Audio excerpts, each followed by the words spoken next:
EPS 95 MP YouTube channel में भोपाल से मैं चंद्रशेखर परसाई सभी दर्शकों का स्वागत है। साथियों, सबसे पहले 22 अप्रैल को जो देश में श्रीनगर में पहलगाम में जो घटना हुई और हमारे बहुत सारे नागरिकों का नरसंहार आतंकवादियों द्वारा किया गया, उसकी हमारा संगठन और हमारा चैनल निंदा करता है। और सभी जिन्होंने अपने परिजनों को खोया है, ईश्वर से प्रार्थना करते हैं कि उन्हें इस असीम दुख को सहन करने की शक्ति प्रदान करे। साथियों, पिछले 6 माह से हम लोग मध्य प्रदेश में लगातार हायर पेंशन पे काम कर रहे थे और काफ़ी हद तक उसमें हमें बहुत सफलता ही मिली है। बहुत बड़े व्यापक पैमाने पे लोगों के पे ऑर्डर जारी हुए हैं जो लोगों को पैसा जमा करना है। तो इसमें अकेले भोपाल से ही मार्च 31 तक लगभग 5,500 से ज़्यादा पेंशन के जो है डिमांड लेटर जारी हो चुके हैं और उसके अंतर्गत लोगों को पैसा जमा कराना। अमिताभ प्रकाश जी जिनका ट्रांसफ़र हो चुका है, उनको 3 अप्रैल से को हमारे संगठन ने उनको विदाई भी दी थी। उन्होंने और उनकी टीम ने बहुत अच्छा काम किया। उसके लिए EPF के सभी अधिकारी कर्मचारी जो हैं मध्य प्रदेश वालों को हम लोग बधाई देते हैं। साथियों, 2-3 चीज़ें इसमें हायर पेंशन में आ रही है। एक तो लोगों का कहना है कि पेंशन सही नहीं बन रही है। ये बिल्कुल हम उससे सहमत हैं। 18 जनवरी को EPFO नई दिल्ली ने एक सर्कुलर जारी किया था जिसके अंतर्गत सभी 138 कार्यालयों को ये निर्देश दिए गए थे कि आप प्रो रेटा बेस पे कैलकुलेशन करिए पेंशन का, मतलब जितनी न्यूनतम आए। अब पेंशन की गणना जो हो रही है वो एक तो ये हो रही जब से आदमी सर्विस में आया तब से लेकर 2014 तक, फिर 1/9/14 के बाद से अलग पीरियड उसका लिया जा रहा। तो इन सब में पेंशन व्यक्ति की कम बन रही है। तो इससे हम लोग बिल्कुल सहमति व्यक्त करते हैं। जैसे मध्य प्रदेश में कहीं उज्जैन में अलग बन रही, सागर में अलग बन रही, भोपाल में अलग बन रही है। गणना का एक फार्मूला नहीं चल रहा। हमारे बहुत सारे साथियों ने शिकायत की, खासतौर से दमोह के लोगों ने बहुत शिकायत की और हम उसके इसमें हमारी समिति ने यह तय किया है कि जुलाई में जब कोर्ट पुनः खुलेंगे, अभी हाई कोर्ट चल रहा है, उसके बाद हम लोग इस पर एक केस लगाएंगे। और केस में 3 चीज़ों को, अभी पिछले हफ्ते में जबलपुर गया था, एडवोकेट SK राव साहब से लंबी चर्चा हुई। 3 बिंदुओं के ऊपर हम लोग केस लगाने जा रहे हैं। एक तो ये है कि जिस दिन व्यक्ति पैसा जमा कर रहा है उस दिन तक का व्यक्ति से ब्याज लिया जा रहा है, और जब वो 58 साल का हुआ उसके बाद में जो एरियर दिया जा रहा है उस पर कोई ब्याज नहीं दिया जा रहा, जबकि EPFO को उस पर ब्याज देना चाहिए था। तो एक पॉइंट तो ये हो गया। दूसरा पॉइंट इसमें यह है कि अलग अलग रीजन में अलग अलग जो गणना हो रही है उसके लिए भी हम लोग अध्ययन कर रहे हैं कि भैया इसमें कैसा क्या हो सकता है। दूसरी चीज़ ये है कि एज जो है उसको 58 साल से बढ़ाकर EPFO 60 साल करे, क्योंकि देश के कई राज्यों में 60 साल उम्र हो चुकी है। मध्य प्रदेश में और छत्तीसगढ़ में 62 साल है रिटायरमेंट की।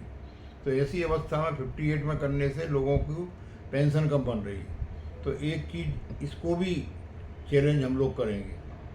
तो इस तरह से 3 पॉइंट पे हम लोग करेंगे। एक तो गणना सही नहीं है, इंटरेस्ट नहीं लिया, और तीसरी चीज़ ये है कि एज बढ़ाई जाए, एज को EPFO बढ़ाए। एक अलग मांग ये है केस से अलग हटके कि जो पेंशन योग्य वेतन अभी EPFO मानता है 1/9/2014 से, उसकी 15,000 की सीमा बनी हुई है। हम उसको 30,000 रुपये करने की मांग करते हैं कि 30,000 रुपये उसमें बढ़ाई जाए। और इस तरह से इसमें आगे चल के कोई रास्ता निकलने की उम्मीद है। हायर पेंशन के मामले में 17,49,000 लोगों ने आवेदन भरे थे 31 मई 2023 अंतिम तिथि तक, देश भर के अंशदाता और पेंशन भोगियों में से। उसमें से 7 लाख के करीब तो EPF वाले फार्म रिजेक्ट कर चुके हैं छोटी छोटी गलतियों से, और पता चला है कि उनको वापस मौका नहीं दे रहे। यदि किसी व्यक्ति ने कोई गलती की है, कोई छोटी मोटी चीज़ उससे भरने से चूक गई है, तो उसके लिए पुनः ये लोग मौका नहीं दे रहे। तो हमारी मांग है कि उनको पुनः, जिन्होंने एक बार फार्म भरा था, किसी कारण से उनका रिजेक्ट हुआ है, किसी कारण से वेतन की मैचिंग नहीं हो रही, तो उनको पुनः मौका दिया जाए। खासतौर से ऐसे लोगों के साथ बहुत दिक्कत आ रही है जो डेपुटेशन पे या प्रतिनियुक्ति पे अन्य संस्थाओं में चले गए थे, वहाँ से उनका ईपीएफ का अंशदान आता था प्रतिमाह, वो अपने पेरेंट डिपार्टमेंट में आता था, उसको जाने में ईपीएफओ के पास समय लगता था। तो इस तरह के बहुत सारे प्रकरण हैं और जिनमें डाटा मैच नहीं हो रहा है, इसलिए बहुत सारे रिजेक्ट किए हैं। तो हमारी ईपीएफओ से अपील है कि इस तरह के जो लोग हैं उन्हें पुनः मौका देके उनका डाटा दुरुस्त किया जाए। भोपाल में नए पीएफ कमिश्नर आ गए हैं, शीघ्र ही हम लोगों की उनसे मुलाकात होगी। रोशन कश्यप साहब आए हैं और उसके ऊपर जोनल ऑफिस में शिखर शर्मा साहब आए हैं, जो पहले भी भोपाल में रह चुके हैं, काफ़ी अच्छे अधिकारी हैं। तो इन लोगों से हम लोगों की बातचीत होने वाली है। साथियों, हमने पहले ही बताया है कि ये चैनल जो है वो यूनियन का चैनल है और इसका काम ये है कि सही चीज़ें लोगों तक पहुंचाना। इसका दूसरा कोई उद्देश्य नहीं है कि जैसे ही आप गूगल खोलो सुबह तो 7,500 पेंशन हो गई, इतनी हो गई, उतनी हो गई, आज यहाँ फाइल चली गई, वहाँ फाइल चली गई, इस मंत्री के पास है, उस मंत्री के पास है, उसने आश्वासन दिया। ऐसा कहीं कुछ भी नहीं है। इस बात को सभी ईपीएफ के पेंशन भोगी समझ लें कि झूठी बात हमारे चैनल पर नहीं होती। उसी का कारण है कि 7 महीने में 5.5 लाख से ज़्यादा बार हमारे चैनल को देखा जा चुका है देश भर के अंदर, और लोग प्रतीक्षा करते हैं। इसलिए हम लोग कोशिश कर रहे हैं कि हर शनिवार को इसका एक एपिसोड हमारे सदस्यों के लिए आए, हमारी जनता के लिए आए। तो एक तो साथ ही ये है कि आप इस बात में कहीं से भुलावे में नहीं आए, क्योंकि भारतीय जनता पार्टी का जो मजदूर संघ है, भारतीय मजदूर संघ जो दुनिया का सबसे बड़ा संगठन है, भारत का ही नहीं, उसकी मांग है कि ईपीएफ के पेंशन भोगियों को 5,000 रुपये प्रतिमाह पेंशन दी जाए। वो सरकार नहीं दे रही है। कोश्यारी कमेटी की रिपोर्ट 2013 से संसद में लंबित है, जिसके अंतर्गत 3,000 रुपये न्यूनतम पेंशन और प्रचलित दर से महंगाई भत्ते की बात पहली बार समिति ने की है। तो ये समिति की जो मांग है उस पर सरकार ने आज तक ध्यान नहीं दिया। 14 से सरकार सत्ता में आई है, इसके बाद ईपीएफ की पेंशन भोगियों के ऊपर कोई कार्रवाई नहीं। आगामी समय में क्या किया जाए कि देश भर में ऐसा नहीं समझना चाहिए कि कोई एक ही संगठन लड़ रहा है। हर भाषा में, हर राज्य में EPS 95 के लोग संघर्ष कर रहे हैं, आंदोलन कर रहे हैं। चाहे उनकी भाषा अलग हो सकती है, उनका एजेंडा अलग हो सकता है, परंतु मांग एक ही है कि EPS 95 की पेंशन बढ़ाई जाए, क्योंकि 3 लाख लोग तो पिछले सालों में ऊपर चले गए और दिन पे दिन लोग वृद्ध हो रहे हैं। और इसलिए हम लोग जो वर्तमान में जो लोग काम कर रहे हैं, नौजवान लोग, मध्य प्रदेश में हमने काफ़ी इस मामले में सफलता पाई है कि उन लोगों को सदस्य बनाया जाए, उनको आंदोलन में आगे लाया जाए। जो नौजवान लोग अभी काम कर रहे हैं या वो बुजुर्ग भी हो गए हैं, वो मगर वर्किंग में हैं, इसमें मध्य प्रदेश की हमारी यूनिट में बहुत सारी संख्या जो है वो सेवारत लोगों की है। मध्य प्रदेश के अलावा गोवा ऐसा राज्य है जहाँ नौकरी करने वाले लोग बेहतर संघर्ष कर रहे हैं और बहुत ज़्यादा मात्रा में एक्टिव लोग हैं। अभी इसी तरह के सारे संगठन आने वाली 4 मई को पुणे में बैठ रहे हैं, इकट्ठे हो रहे हैं। सभी तरह के संगठन, अलग अलग भाषा वाले संगठन, अलग अलग राज्यों के संगठन, अलग अलग नाम वाले संगठन। हमारे संगठन से भी 3 लोग उसमें जा रहे हैं। प्रकाश एंडे अध्यक्ष, श्री भीमराव ढोंगरे कार्यकारी अध्यक्ष और पुंडलिक पांडे उपाध्यक्ष, ये 3 लोगों को हमारे संगठन ने अधिकृत किया है। ये अपनी बात वहाँ रखेंगे और उसमें जो भी निचोड़ निकलता है उसके बेस पे देशव्यापी एक आंदोलन किया जाएगा या कोई कार्यक्रम दिया जाएगा जिससे इन लोगों का भला हो सके। क्योंकि पिछले 10 साल से लगातार हम लोग रामलीला मैदान और जंतर मंतर प्रदर्शन करते आ रहे हैं। पिछले 18 दिसंबर को ही जंतर मंतर पे हमने प्रदर्शन किया। 21 फरवरी 2018 को बहुत बड़ा प्रदर्शन रामलीला मैदान में किया था, जिसमें पैर रखने की भी जगह नहीं थी वहाँ।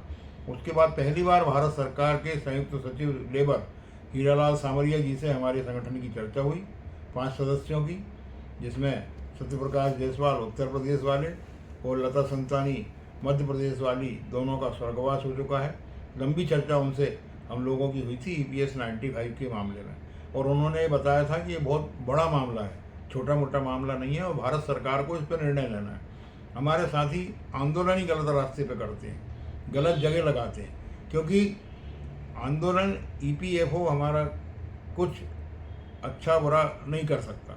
सारा कुछ भारत सरकार के पास है, उनको फंड स्वीकृत करना है, उनको फंड देना है, और वो जब फंड देंगे उसके बाद ही ईपीएस 95 की पेंशन बढ़ेगी।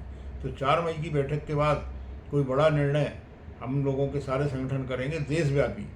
जो पूर्वोत्तर से लेके कन्याकुमारी तक जो लोग संघर्ष कर रहे हैं, वो सारे लोग 4 मई को पुणे में बैठ रहे हैं और कुछ ना कुछ वो निर्णय लेंगे। इसी आधार पर जो है पेंशन के मामले निपटेंगे। अभी पिछले हफ्ते भोपाल में सेंट्रल पीएफ कमिश्नर आदरणीय रमेश कृष्णमूर्ति साहब आए और उन्होंने अधिकारियों की बैठक ली, और बैठक में उन्होंने स्पष्ट निर्देश दिए कि पेंशन मामलों को समय सीमा के अंतर्गत निपटाया जाए, इनमें देरी नहीं की जाए।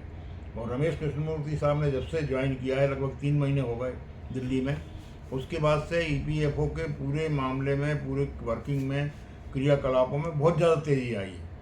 तो मेरा सभी साथियों से निवेदन है कि एक तो पहले अपनी हायर पेंशन बनवाएं, हायर पेंशन ले लें, और जब आपकी पहली पेंशन आएगी उसके 1 महीने के अंदर आपका यही आ जाएगा, ये आ जाए। और जुलाई में हम एक अच्छा बड़ा केस लगाएंगे जिसमें ज़्यादा से ज़्यादा लोग उसमें शामिल करेंगे। जैसे हमने याचिका जब लगाई थी 2019 में हायर पेंशन के लिए, उसमें 710 लोग तो पहली याचिका ही में थे। 12 याचिकाएँ हमारी लगी हुई हैं। हमारी एक याचिका के ऊपर 2024 में, जुलाई 2024 से 58 लोग जो 1/9/14 के पहले रिटायर हो चुके हैं, जिनको हायर पेंशन मिल रही थी, और जून 2021 में उनकी बंद हो गई। उनकी पिछली जुलाई से लगातार पेंशन चालू है, प्रतिमाह उनकी पेंशन आ रही है। उन सब साथियों को हम बधाई देते हैं, और आगे भी संघर्ष के लिए साथी तैयार रहें, कोर्ट के लिए साथी तैयार रहें। इंकलाब जिंदाबाद, कर्मचारी एकता जिंदाबाद, ईपीएस 95 जिंदाबाद।